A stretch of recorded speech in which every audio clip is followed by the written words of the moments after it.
Welcome to the News Hour. Canada imposed retaliatory tariffs against the United States today as the two neighbors slide toward an all-out trade war. The tariffs will hit a range of U.S. products from industrial goods to everyday items. At the same time, President Trump is threatening Canada with even steeper tariffs. William Brangham begins our coverage.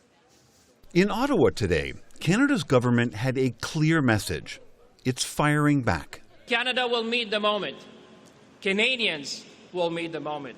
We will meet the moment together. We will support our workers, our businesses, and our industry with whatever it takes for as long as it takes. Starting September 8th, Canada will impose or raise tariffs ranging between 15 and 50%, affecting $27 billion worth of imports, and that will hit over 700 U.S. products, including some key U.S. imports.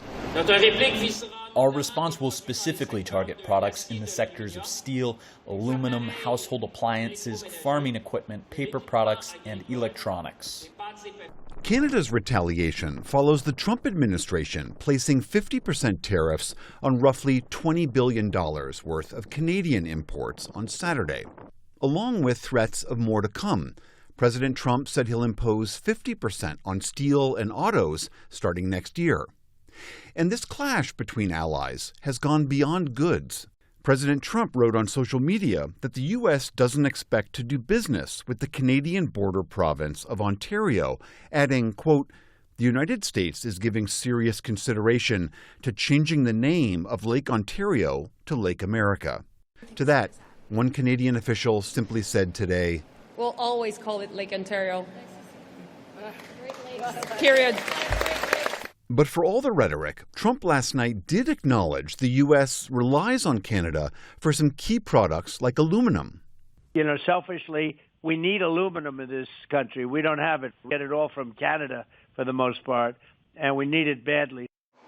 President Trump has long lamented the trade deficit between the two countries, which stood at nearly $50 billion last year.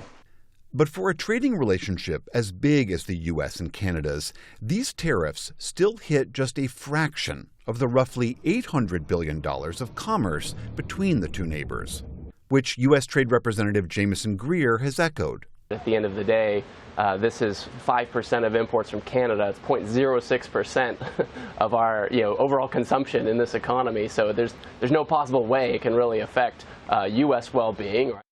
Still, for states like Michigan, which trades heavily with the nation to its north, this trade war is already having consequences.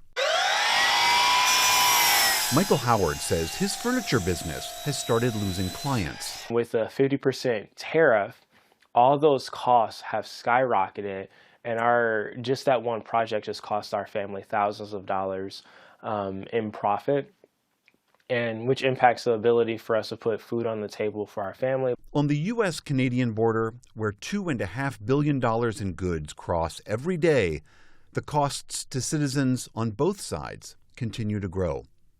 For the PBS News Hour, I'm William Brangham.